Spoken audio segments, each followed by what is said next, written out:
আসসালামু আলাইকুম। আশা করি সবাই ভালো আছেন। তো আজকে আমরা যাচ্ছি মারায়ন্তং পাহাড়ে। মারান্তংয়ে টেম্পিয়া নামক একটা রিসোর্ট আছে, টেম্পিয়া ইকো রিসোর্ট। তো আমাদের সেখানে বুকিং আছে। তো চলেন, আশা করি অনেক সুন্দর একটা ভিডিও আপনাদের সামনে তুলে ধরবো।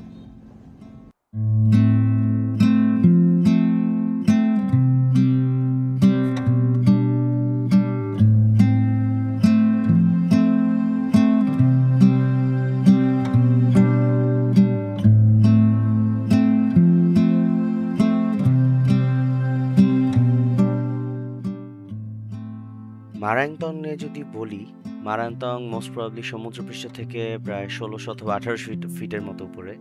যেটা আমাদের কাছে তেমন একটা বেশি মনে হয়নি, কারণ এতদিন যে পাহাড়গুলোতে ঘুরে এসেছি এগুলো অনেক বেশি ছিল।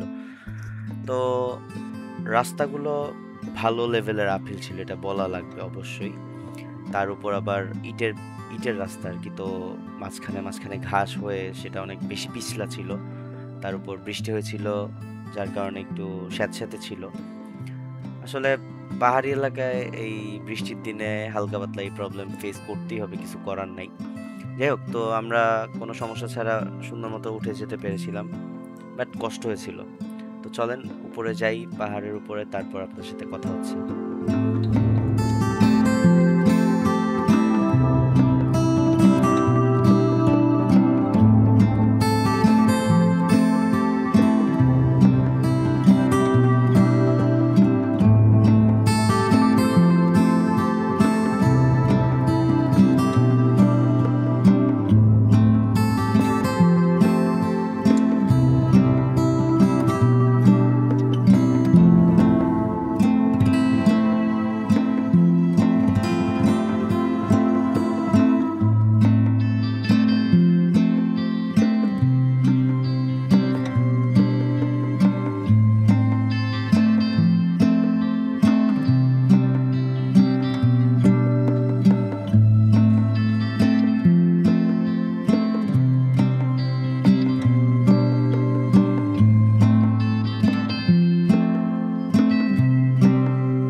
তো আমরা মারান্তং পৌঁছে যাই, কিন্তু সমস্যা হয় এখানে আমাদের একটা মিসকমিউনিকেশনের জন্য।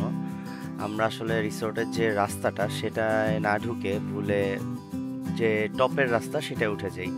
তো সারাক্ষণ বাইক চালানোর পরে এমনিতে অনেক টায়ার্ড ছিলাম, তো যার কারণে অনেক বেশি কষ্ট হচ্ছিল। তার উপর রোদ ছিল মোটামুটি। তো ভালোই হয়েছে একদিক দিয়ে যে আমরা মারান্তংয়ের যে টপটা সেটা আমরা এক্সপ্লোর করে ফেলি। তো এই তো পরে ওনার যে দাদা, ওনার সাথে কথা হয়, দেন উনি আমাদেরকে ভালোভাবে গাইড দিয়ে নিয়ে যায়। তো চলেন মারান্তং এর যে আমাদের রিসোর্ট, সেই রিসোর্টের দিকে যাই আমরা।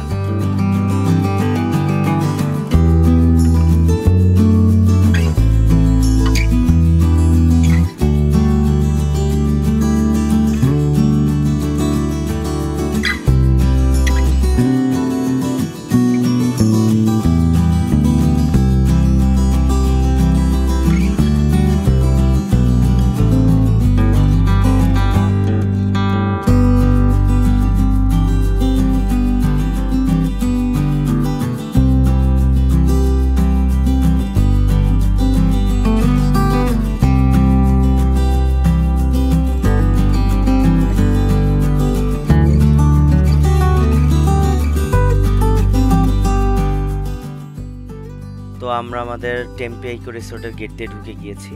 এটার লোকেশন যদি বলি, মারান্তংয়ের টপে যে ক্যাম্পিংয়ের স্পেস তার ঠিক অপোজিটে। পাহাড়ের এক সাইডে ক্যাম্পিংয়ের স্পেস, আর এক সাইডে হলো এই টেম্পে ইকো রিসোর্টটা অবস্থিত। তো যাওয়ার সময় অনেক সুন্দর একটা দৃশ্য দেখতে দেখতে যাচ্ছিলাম। নিচে যে নদীটা আপনারা দেখতেছেন সেটা হলো মাতামুহুরী নদী। খুব সুন্দর একটা ভিউ, লাইক আমাদের বডির যে ক্লান্তি ছিল সব দূর হয়ে গেছে এই ভিউ দেখে। দাদা হলো আমাদের রিসিভ করার জন্য একজন লোক পাঠিয়ে দিয়েছিল, সে আমাদের ব্যাগ ট্যাগ সব কিছু নিয়ে আগেই চলে গিয়েছিল। তো চলেন আমরা এখন ডিরেক্ট রিসোর্টে চলে যাই।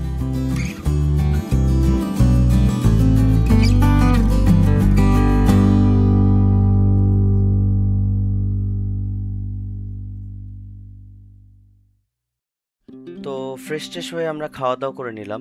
খাওয়া-দাওয়া করে দেন হলো আমরা ওয়েট করতেছিলাম কারণ আমরা ফার্স্টের দিন তাঁবুতে বুক করেছিলাম।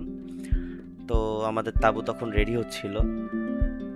আর পরিবেশের কথা আর কি বলবো, মানে এত সুন্দর, মানে অনেক সুন্দর, অনেক সুন্দর, মানে এটা আসলে বলে বোঝানোর মতো না। মানে এটা আসলে নিজ চোখে না দেখে বোঝা যাবে না, ক্যামেরায় কিছুই বোঝা যায় না বলতে গেলে।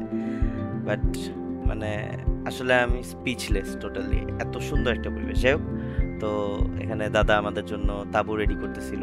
ফার্স্ট নাইট আমরা তাঁবুতে ছিলাম, বাট এখানে এখন রেডি করতেছিল, বাট আমরা রাতের বেলা যেখানে খাওয়া দাওয়া করলাম সেখানে ছিলাম, কারণ ওদিন রাতে অনেক বৃষ্টি ছিল।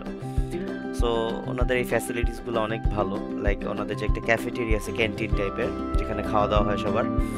তো সেখানে তারা হলো বৃষ্টি হলে বা এরকম ওয়েদার যদি খারাপ থাকে তখন সেখানে টেন্টের ব্যবস্থা করে দেয়। মূলত আমরা যখন গিয়েছিলাম তখন হলো পুজোর ছুটি ছিল, লাইক 2 তারিখ এবং 3 তারিখ আমরা সেখানে স্টে করি। তো 2 তারিখে কোনো জুম ঘর খালি ছিল না যে আমরা জুম ঘর নিব। যাই হোক, তো টেন্টের ব্যবস্থা খুব ভালো ছিল, সাথে খাবারের ব্যবস্থাও ছিল। এবং এই যে দাদাকে দেখতে পারতেছেন, মং দাদার হাতের খাবার অনেক মজা, মানে আপনারা না খেলে আসলে বিশ্বাস করতে পারবেন না। যাই হোক, বেশি প্রেস না করি, পরে হয়তো আপনারা বলবেন যে এটা paid, but actually it's not paid. মানে ওনাদের হসপিটালিটি বলেন, ওনাদের সার্ভিস বলেন, অনেক ভালো ছিল। তো আমরা প্রথম দিন টেন্টে ছিলাম, আর দ্বিতীয় দিন কোথায় ছিলাম একটু পরে বলতেছি, আগে একটু ভিউ এনজয় করেন।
মূলত আমরা ছিলাম সেকেন্ড ডেতে এই ট্রি হাউসে, এটা একটা পাখির বাসা বলে। যাই হোক, তো এখান থেকে এত সুন্দর ভিউ ছিল, মানে বলার বাইরে, আপনারা তো দেখলেনই, মানে অনেক বেশি জোশ ছিল। মানে আমার লাইফের one of the best day ছিল এই ট্রি হাউসে থাকার দিনটা। যাই হোক, তো আজকের মতো ভিডিও এ পর্যন্তই। সবাই আশা করি ভালো থাকবেন, সুস্থ থাকবেন, আর আমার জন্য অবশ্যই দোয়া করবেন। নেক্সট ভিডিওতে দেখা হচ্ছে কক্সবাজারে। টিল দেন সাথে থাকেন।